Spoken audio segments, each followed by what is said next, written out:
టీవీ2 భక్తి ప్రేక్షకులకు స్వాగతం. ఈసారి కృష్ణాష్టమి ఎప్పుడు వచ్చింది, పూజా సమయం, ఉపవాస దీక్ష ప్రాముఖ్యతలేమిటో తెలుసుకుందాం. తెలుగు పంచాంగం ప్రకారం ప్రతి ఏడాది శ్రావణ మాసం కృష్ణపక్షంలో వచ్చే అష్టమి తిథి నాడు శ్రీకృష్ణ జన్మాష్టమి జరుపుకుంటారు. ఈ నేపథ్యంలో ఈ ఏడాది జన్మాష్టమి ఎప్పుడొచ్చింది, పూజా సమయం, శుభముహూర్తాలు ఎప్పుడొచ్చాయో తెలుసుకుందాం. హిందూ క్యాలెండర్ ప్రకారం వేణుమాధవుడు పుట్టినరోజునే దేశవ్యాప్తంగా జన్మాష్టమి లేదా గోకులాష్టమి శ్రీకృష్ణ జయంతి వేడుకలను ఎంతో ఉత్సాహంగా జరుపుకుంటారు. పురాణాల ప్రకారం శ్రీకృష్ణుడు రోహిణి నక్షత్రంలో జన్మించాడని చాలా మంది నమ్ముతారు. ఈ పవిత్రమైన రోజున చిన్నారులకు కన్నయ్య రూపంలో అలంకరించి పూజిస్తారు. జన్మాష్టమి రోజున వ్రతాన్ని ఆచరించిన వారికి కోరిన కోరికలన్నీ నెరవేరుతాయని పండితులు చెబుతారు. ఇదిలా ఉండగా ఈ ఏడాది కృష్ణాష్టమి వేడుకలను ఆగస్టు 26వ తేదీన సోమవారం నాడు జరుపుకోనున్నారు. తెలుగు పంచాంగం ప్రకారం ఇదే సమయంలో కొన్ని శుభయోగాలు ఏర్పడనున్నాయి. ఈ పర్వదినాన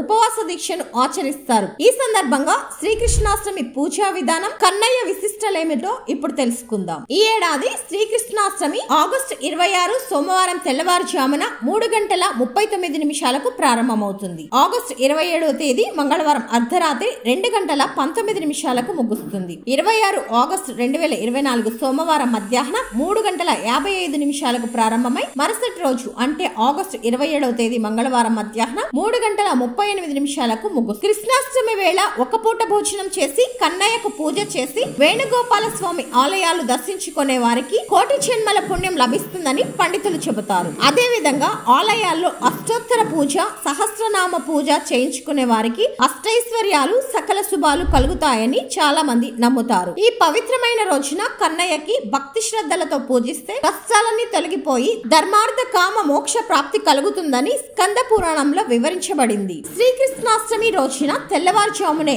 అంటే సూర్యోదయానికి ముందే నిద్రలేచి స్నానం చేయాలి. అనంతరం ఉతికిన బట్టలు ధరించి పూజా గదిని శుభ్రం చేసుకోవాలి. అనంతరం దీపారాధన చేయాలి. ఈ పవిత్రమైన రోజున కన్నయ్య బాల రూపాన్ని పూజించాలి. చిన్ని కృష్ణుడికి జలాభిషేకం చేయాలి. అలాగే బాలగోపాలుడిని ఊయలలో కూర్చోబెట్టి ఊపాలి. మీ కోరిక మేరకు కన్నయ్యకు లడ్డూలు నైవేద్యంగా పెట్టాలి. అదే విధంగా సాత్విక ఆహారం మాత్రమే తీసుకోవాలి. శ్రీకృష్ణుడు రాత్రి సమయంలో జన్మించాడు కాబట్టి చీకటి పడిన తర్వాత కన్నయ్యకు ప్రత్యేక పూజలు నిర్వహించాలి. ఇలా చేయడం వల్ల గోపాలుని ఆశీస్సులు తప్పక లభిస్తాయని పండితులు చెబుతున్నారు. సంతానం లేని వారు, వివాహం కావలసిన వారు కృష్ణాష్టమి రోజున బాలకృష్ణుడిని సంతాన గోపాల మంత్రంతో పూజిస్తే కోరికలన్నీ నెరవేరుతాయని చాలా మంది చెబుతారు. అదే రోజు భాగవతం, భగవద్గీత పఠించాలి. కన్నయ్య అర్ధరాత్రి జన్మించిన తర్వాత జన్మించాడు కాబట్టి ఈ రోజంతా ఉపవాసం ఉండి అర్ధరాత్రి వేళ కన్నయ్యకు పూజలు చేసి ఆ మరుసటి రోజున అంటే ఆగస్టు 27వ తేదీ మధ్యాహ్నం 3:38 తర్వాత